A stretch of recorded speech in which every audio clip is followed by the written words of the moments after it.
In a world that is always pushing us to be faster, more connected, more digital, something really fascinating is happening. There's this quiet but massive shift pulling us back to things we can actually touch and feel and hold. We're talking about a huge return to the analog world. And hey, this isn't just a vibe or a feeling. It is a full-on, data-driven revolution. Just in the last 6 months, searches online for analog hobbies have shot up by, get this, 136%. That's a staggering number of people who are actively looking for a way out of the endless scroll. And what's so important to get here is that this isn't about being anti-technology or just being nostalgic for the good old days. Nope, this is a choice. It's a quiet rebellion against that constant pressure to be on and to perform our lives online. It's really about reclaiming a little piece of ourselves that exists completely away from a screen. So, to really get what this rebellion is all about, we have to look at what we're all rebelling against. Let's talk about the state of constant digital connection that's kind of become our default setting, what you could call the digital haze. I mean, think about it for a second. So much of our digital life is basically a performance, right? We post, we share, we wait for the likes, the comments.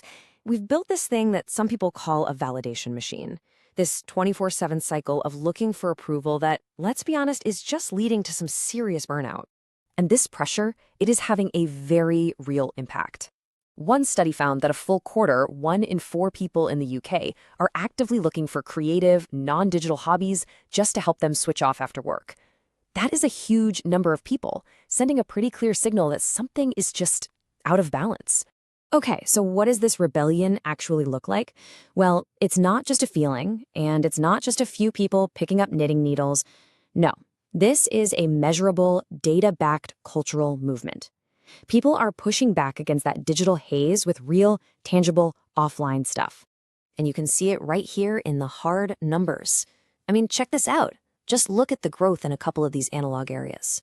That first bar, that's photographic film. Sales have jumped 127% since 2020.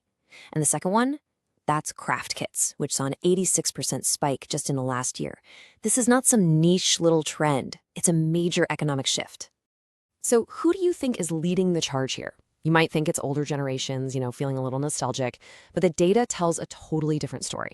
A staggering 41% of new film photography customers are under the age of 25. That's right.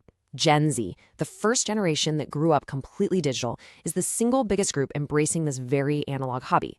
It seems like it's a real search for something authentic in a world that's just saturated with digital perfection. And here's a perfect example of how this is all showing up in our culture. There's this viral trend called the analog bag, where people literally pack a bag with things like journals, puzzle books, a film camera, basically anything to have on hand so that when you have a quiet moment, your first instinct isn't to just grab your phone. But why? Why does this stuff feel so good? What's actually going on inside our heads when we trade a touch screen for a tool we can hold in our hands? Okay, let's get into the neuroscience of it. It's a great question, right? Because it's so much more than just a feeling of being calm. When you do these hands-on activities, you're kicking off this cascade of really powerful processes in your brain.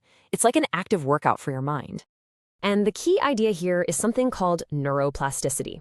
This is your brain's incredible, almost magical ability to rewire itself. So when you learn a new skill, say woodworking or quilting, you're not just killing time. You are physically building a stronger, more flexible, more resilient brain. So here's the simple breakdown of how it works. When you're deep into a hands-on craft, you're lighting up the parts of your brain that are responsible for problem solving and for coordinating what you see with what you do. This strengthens the connections in your brain, which makes it easier to learn new things. And this part is crucial. When you finish a task, your brain releases dopamine, that feel-good chemical. This creates this amazing feedback loop that basically teaches your brain to connect effort with pleasure.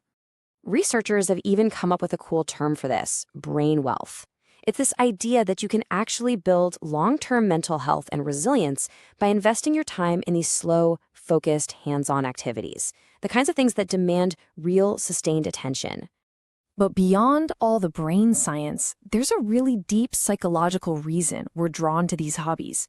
It's about embracing the one thing the digital world has tried so hard to get rid of: imperfection. I mean, just look at this contrast. The digital world is designed to be completely frictionless, infinite, instant. It's all about this idea of perfection. The analog world, It's the total opposite. It's tactile, it's finite, it's beautifully imperfect. And it often involves waiting. And that delay, that anticipation, is actually part of what makes it so valuable. And that leads to this really critical idea. The friction isn't a bug, it's the feature. That slight resistance of a pen on paper, the careful, deliberate movement of a knitting needle, these tiny moments of friction are what force us to actually be present and to be intentional with what we're doing. Let's go back to film photography. You've only got 36 shots on a roll. You can't just mindlessly snap away. That very real limitation forces you to slow down, to actually compose the shot, to really see what's in front of you before you press that button. Every single frame matters. These hobbies also give us something that's become increasingly rare in our lives, a sanctuary. They create a space for ourselves that's completely free from all the pressures of productivity and performance. You know, when your hands are busy, working with clay or yarn or wood, something pretty amazing happens. That restless inner monologue, that chattering, performing, self-monitoring mind that's always worrying if you're good enough, it finally gets a little quieter. Its attention gets totally absorbed by something real and sensory. This is what sociologists call a third space. It's a place that isn't work and it isn't home. It's a psychologically safe zone where you can just play and experiment and even fail without any judgment. It's a space for genuine growth, not just for cranking out results. So, where does all this leave us? What does it all mean? Well, this trend, it isn't really just about buying old cameras or learning how to sew. It's bigger than that. It's an invitation to engage with the world and with ourselves in a much more present and meaningful way. I love this quote because it really gets to the heart of it. Picking up a paintbrush or a guitar, that's the doorway. It gives you a taste of what it feels like to be truly present. But the real goal, the final destination, is learning how to carry that sense of mindfulness with you, even after you put the hobby down. And that leaves all of us with one final question to think about.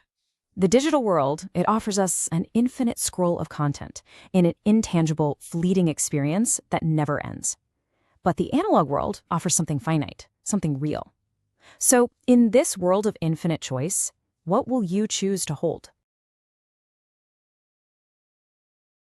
If you enjoyed this video, hit the like and subscribe button and join our community of bridge builders. Let's keep exploring the weird and wonderful ways our psychology shapes who we are today. See you in the next one.